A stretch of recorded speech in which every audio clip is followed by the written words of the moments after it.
السلام علیکم۔ جیسا کہ آپ سب کو پتہ ہے کہ ماہ شعبان المعظم کا بابرکت مہینہ شروع ہو چکا ہے اور ماہ رمضان المبارک کے بابرکت مہینے کے آنے میں کچھ ہی دن باقی ہیں۔ تو دوستو، آپ سب میں سے کون کون ماہ رمضان المبارک کا بے صبری سے انتظار کر رہا ہے، کمنٹ سیکشن میں ہمیں ضرور بتائیے گا۔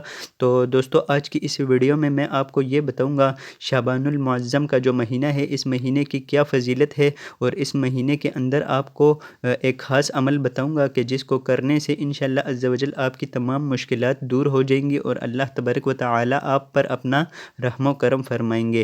تو دوستو، جاننے کے لیے بنے رہیے ویڈیو کے ساتھ اینڈ تک، کوئی بھی پارٹ آپ نے سکپ نہیں کرنا۔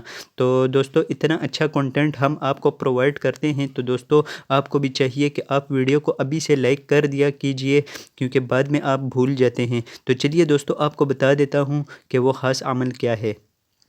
تو دوستو، جیسا کہ آپ سب کو پتہ ہی ہوگا کہ شعبان المعظم کا جو مہینہ ہے، یہ بہت بابرکت مہینہ ہے، اور رسول اللہ صلی اللہ علیہ وسلم نے فرمایا کہ یہ میرا مہینہ ہے۔ تو دوستو، اس بات سے آپ اس مہینے کی بابرکت ہونے کا اندازہ لگا سکتے ہیں کہ رسول اللہ صلی اللہ علیہ وسلم جیسی عظیم ہستی نے خود فرمایا ہے کہ یہ میرا مہینہ ہے۔ تو دوستو، اس مہینے کی برکت یہ ہے کہ اس مہینے کے اندر نصف شعبان یعنی 15 شعبان والی ایک رات آتی ہے، جس کو لوگ شب برات بھی کہتے ہیں۔ اس موضوع پر تو میں پھر کبھی ایک ویڈیو بنا دوں گا ڈیٹیل کے ساتھ، تاکہ آپ کو اچھے طریقے سے سمجھ آ سکے، لیکن دوستو اس مہینے کی فضیلت اسی رات کی وجہ سے ہی ہے۔ دوستو، آج کی اس ویڈیو میں آپ کو یہ بتانا چاہتا تھا کہ اس مہینے کے اندر آپ جتنا زیادہ ہو سکے اپنے پیارے نبی یعنی حضرت محمد صلی اللہ علیہ وسلم کی ذات گرامی پر جتنا زیادہ ہو سکے آپ درود پاک کا اہتمام کیجئے۔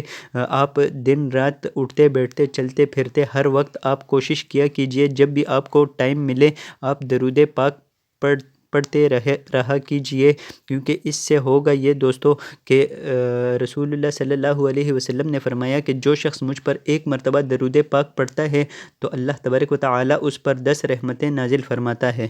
تو دوستو، آپ سوچئے کہ اگر اس پورے مہینے میں آپ ہر وقت درود پاک پڑھتے رہیں گے تو پورے مہینے میں آپ کتنی مرتبہ درود پاک پڑھ لیں گے۔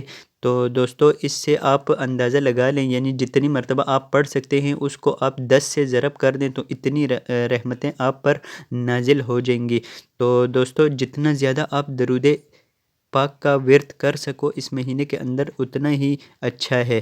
اور دوستو، میں آپ کو یہ کہنا چاہتا ہوں کہ اگر آپ درود ابراہیمی پڑھیں گے تو زیادہ اچھا ہوگا، کیونکہ درود ابراہیمی ہم نماز میں بھی پڑھتے ہیں۔ دوستو، اس درود کی بہت سی برکتیں ہیں، بس آپ یہ پڑھتے جائیں اور پھر آپ دیکھتے جائیں کہ آپ کے ہر کام میں کس طرح آسانی آتی ہے، آپ کی ہر حاجت کس طرح پوری ہوتی ہے۔ کوئی بھی اگر آپ کی دعا قبول نہیں ہو رہی تو آپ یہ عمل کریں، انشاءاللہ آپ کی دعائیں بھی قبول ہونا شروع ہو جائیں گی۔ آخر میں آپ سے ایک چھوٹی سی گزارش ہے، اگر آپ نے چینل کو سبسکرائب نہیں کیا تو کر دیجئے۔ مجھے دیجئے اجازت، اللہ حافظ۔